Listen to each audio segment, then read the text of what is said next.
अस्सलामु अलैकुम वरहमतुल्लाहि वबरकातुहू। अऊज़ु बिल्लाहि मिनश शैतानिर रजीम। बिस्मिल्लाहिर रहमानिर रहीम। 11 मुहर्रम से पहले 1 घंटा ये अमल करें। अमल 11 मुहर्रम को नमाज असर के बाद, नमाज असर की सुन्नत और फ़र्ज़ के दरमियान अपने लिए, उम्मत मोहम्मद के लिए दुआ करें।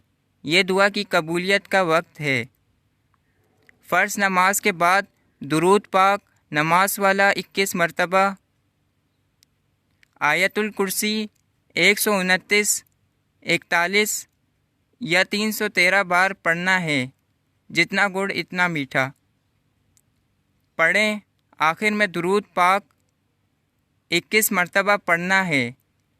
अल्लाह सबका पढ़ना कबूल करे, आपकी दिली मुरादें पूरी फरमाए। आमीन।